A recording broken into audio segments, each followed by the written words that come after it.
Morning, church. How's everybody doing today? That's good to hear.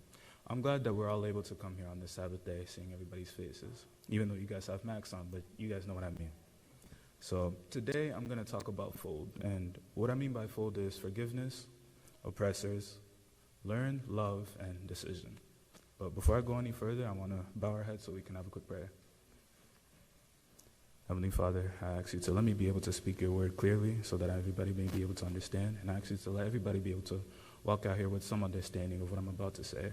I ask you, please let us be able to continue out our lives, even though times may get tougher. Let us be able to stay strong throughout everything that is happening. And it's my prayer, if it is within your will, please bless us on this Sabbath day. In Jesus Christ I pray, amen. Okay, so like I said, F.O.L.D stands for forgiveness, opposing, learning and loving, and finally decisions. Now it may look like I just put a bunch of words together, but I'm going to explain why all of these come together. So to start off, we're going to start with F, and obviously that's forgiveness. And normally as Christians, we already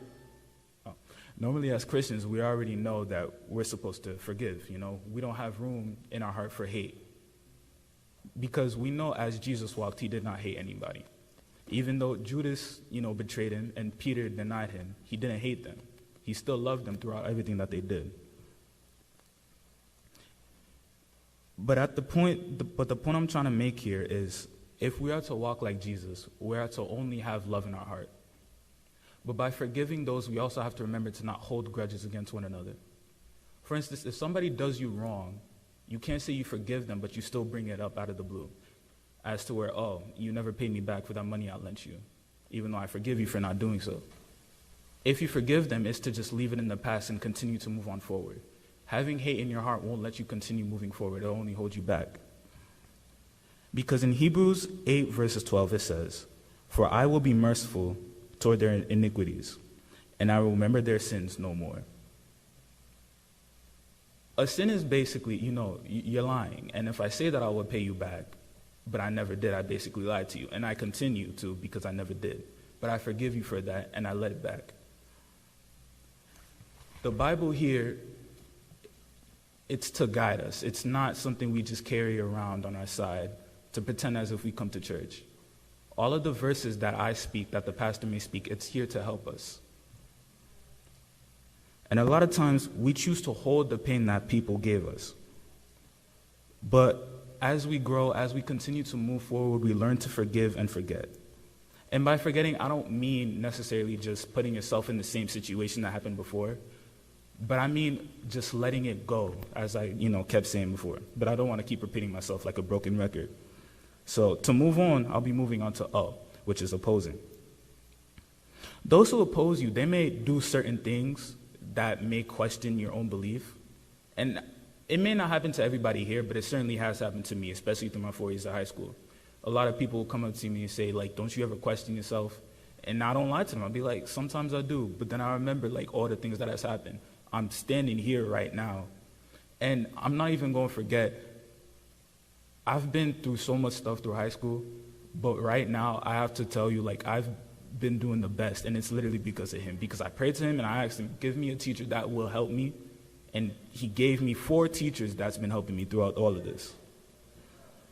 But I'm not here to try to make a testimony. I'm here to tell you that those who oppose you, they're going to say things that's going to try to confuse you. Or they're going to mock you. They're going to say, you go to church on Saturday? Don't you want to make money on Saturday? Sure, I want to make money, but not on Saturday.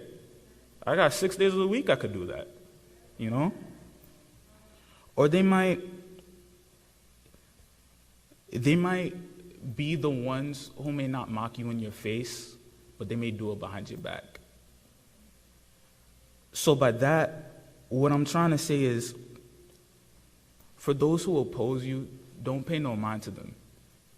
Because they'll find their own way sooner or later. And if they decide to find the right way, that's okay. But the other thing I want to bring up is connecting it to forgiving. We know that as a child of God, we are connected to God, right?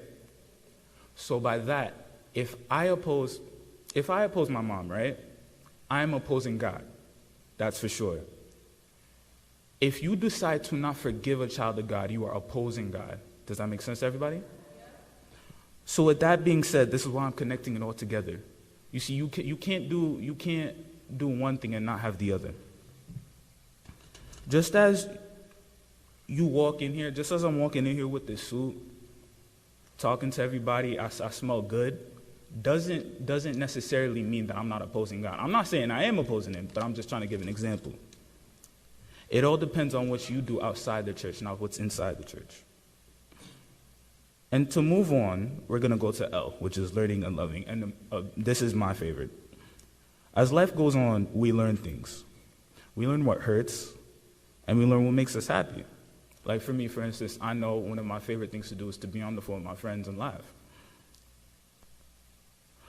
And we learn the mistakes that we make, but we also learn from others.